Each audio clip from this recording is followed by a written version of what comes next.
For several years now, Benue State, as Plateau and Taraba, have been in the midst of serious crisis with people that are sometimes referred to as bandits or terrorists, or to politically correct, some call them headsmen. And some people have said that these problems have continued. Just yesterday, some civil society groups, about 22 of them, held a press conference in Kaduna where they said that several parts of the Middle Belt, including Benue State, is being overrun and taken over by some of these bandits.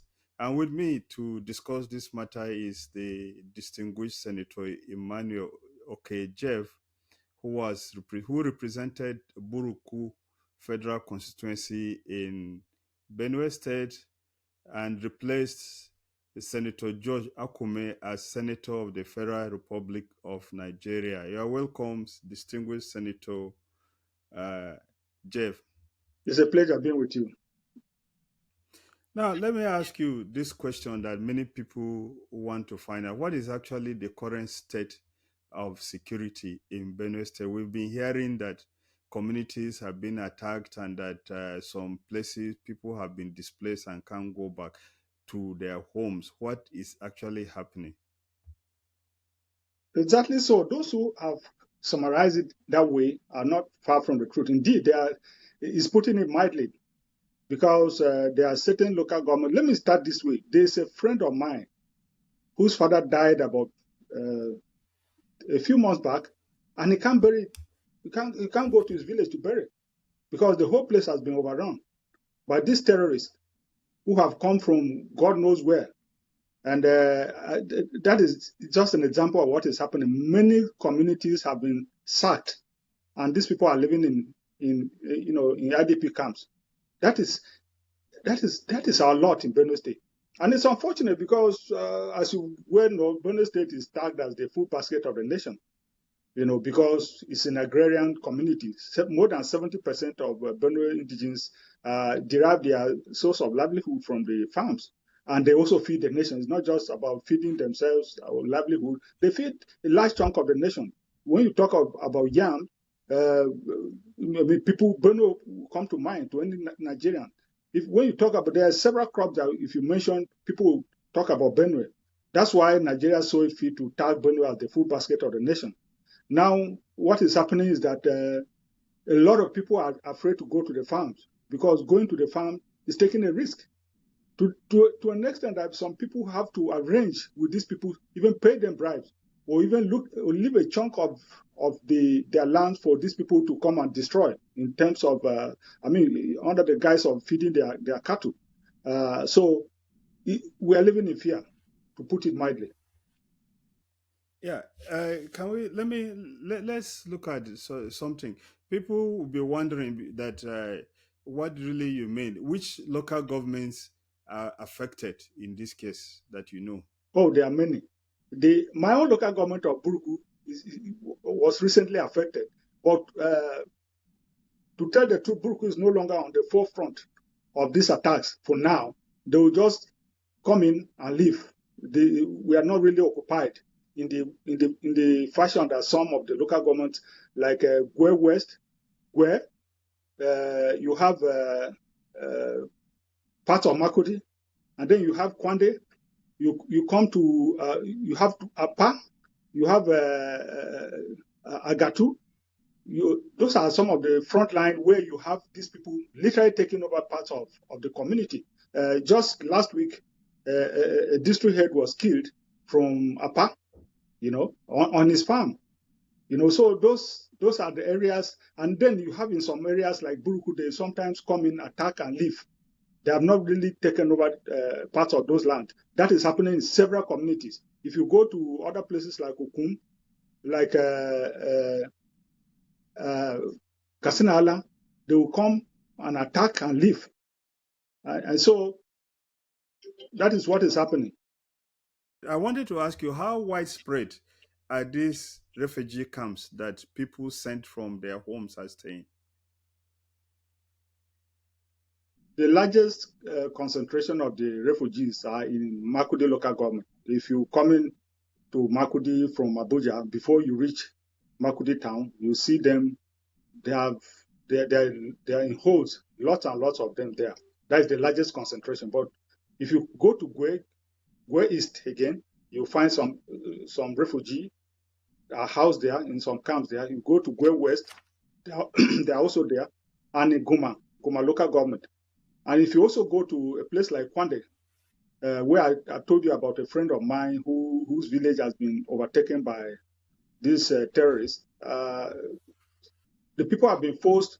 You know, the average Benue man is not so used to going to camps.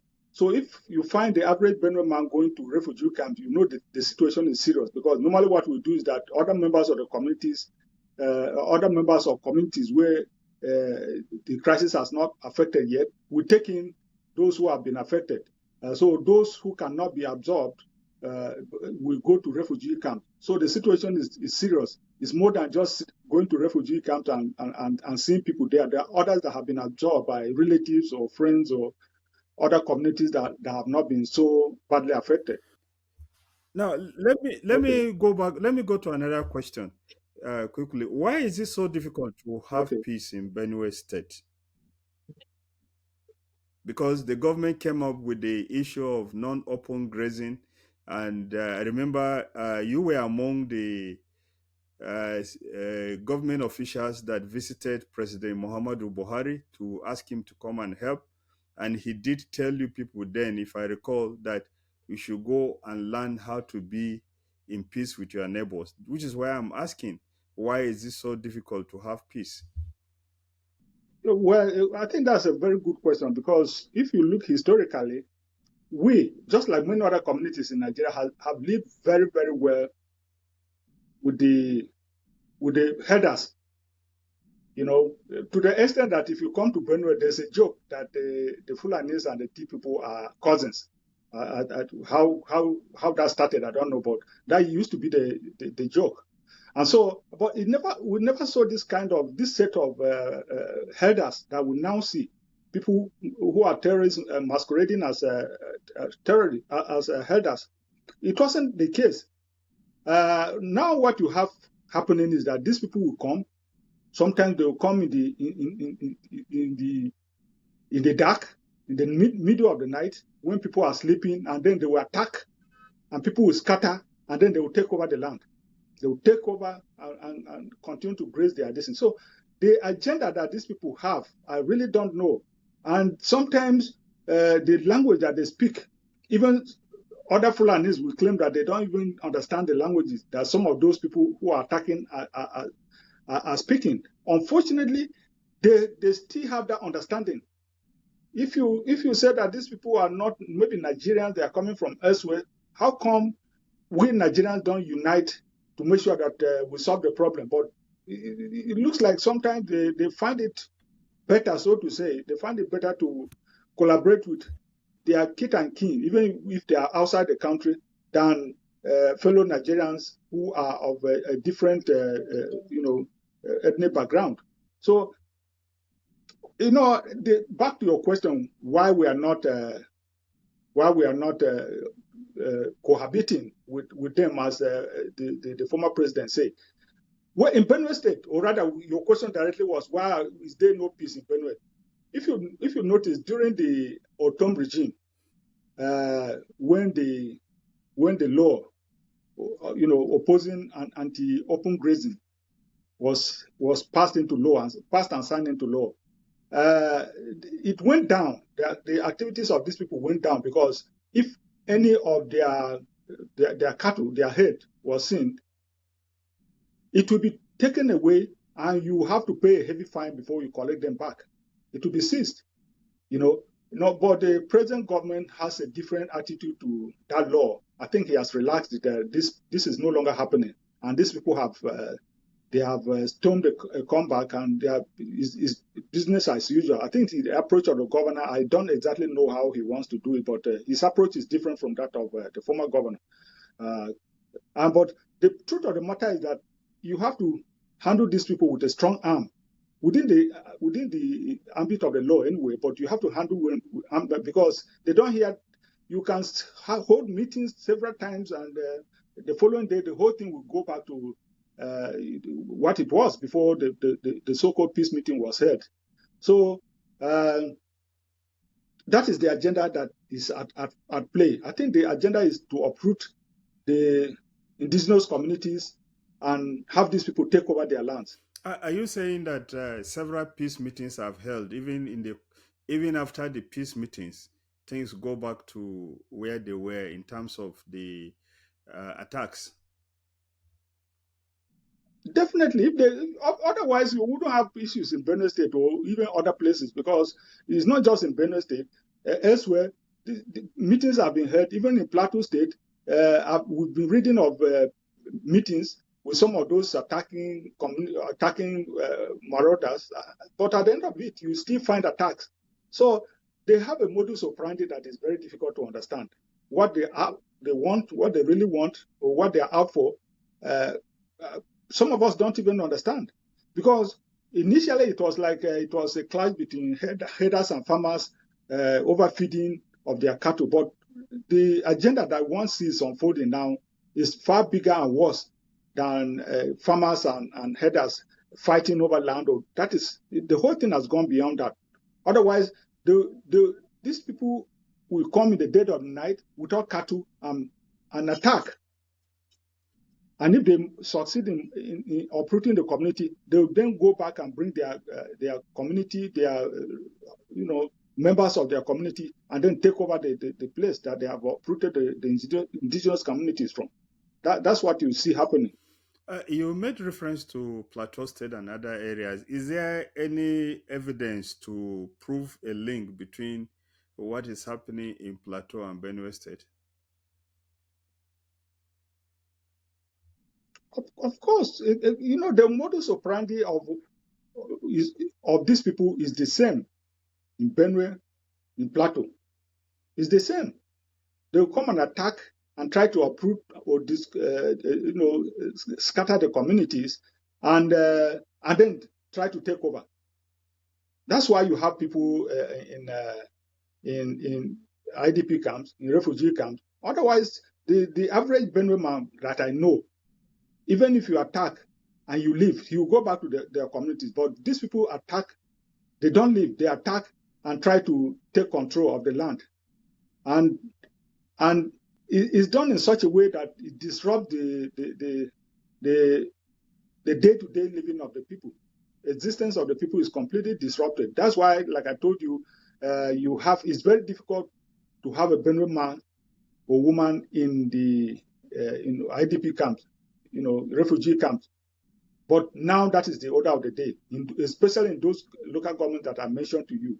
They have so disrupted the way of life of the people that I think farming is no longer the mainstay of Benue's economy in many places, I can tell you. Because one can't imagine a Benue person talking about not having food to eat, but now that is happening. And sometimes it happens when it shouldn't happen. That is, it happens when the farming, at the time that food produce should be in abundance, not just for the community, but for those that will come and buy for other places in Nigeria. But that's what you find happening. So the modus operandi is the same, both Plateau and Benue State and elsewhere. Distinguished, I have two more questions so that we can go. The question is, what is your assessment of the efforts of the Benue State government? Let's start, because there was a different policy and there's a new policy now. Well, if my advice would be that we have a law in place, and that law, at least, it brought some changes. They were manifestably better changes to the problem. I mean, solutions to the problem, I should say. And so, but I don't know, somehow, sometimes when you have political differences, you may not have the kind of access that you should have to a governor as to know his mindset on certain things. But from where I stand, I think he has relaxed so much on the implementation of the law. But if you ask me, we need that law, because after Benue passed that law, several other states showed interest, and a few passed the law. Because when we passed the law, a lot of places had relief from those attacks. Because, like I said, if your cattle,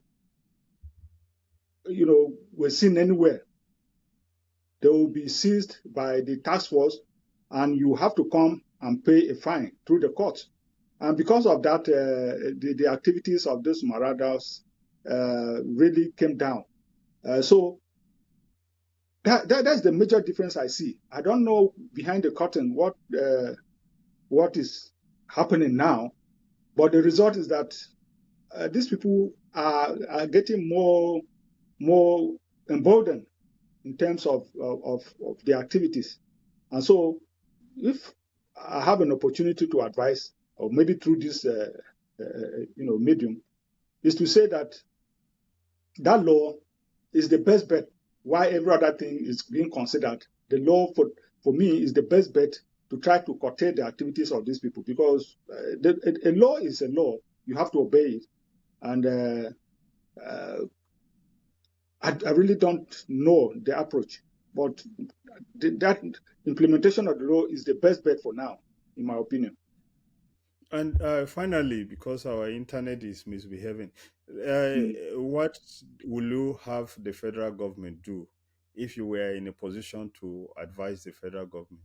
Well, if you remember, when the president Tinubu was an opposition leader in Nigeria, and the then President Jonathan imposed a state of emergency in 3 northeastern states, he didn't go as far as Tinubu has gone to suspend any governor. But the president, Tinubu, he opposed it. He issued a statement saying that the then president was wrong to have done that, because the president is the chief security officer of the country, and the issues of security are in his domain, that governors don't control the security apparatus. That was his reasoning, and he was right. So I don't understand why the impression now is that it's the governors who should tackle the issues of security in their state. You and I know that if a governor directs the commissioner of police, you have to look to Abuja to see whether he should obey that directive. Otherwise, if there's a counter directive, the one from Abuja will prevail. So for any army people in any state, they don't take directives from governor, even though they hold meetings and they say that it's security meeting and say the governor is the chief security. It's only in name. And the president is the first to acknowledge that, when he was on the outside looking in. So now the boy is in his court, and I think what he was saying, he has a beautiful opportunity to implement what he was saying, because whatever happens anywhere in the country, if you are talking about security, the president bears ultimate responsibility for that. I think the other time I was reading that he directed his security chiefs to ensure that insecurity, particularly in the northeastern axis, is tackled. Where we have heard about directives before, and I think what Nigerians are waiting for is implementation, how that will translate into a more peaceful society that we all yearn for. So I'm asking or advising that the president, knowing very well that the responsibility of keeping security, keeping peace anywhere in Nigeria rests with him. So he should do more to ensure that is the case. Oh, we've been speaking the last few minutes with distinguished Senator Emmanuel Jev, on the situation in Benue State. Distinguished Senator, thank you for giving us your time. It's a pleasure once again. Thank you very much.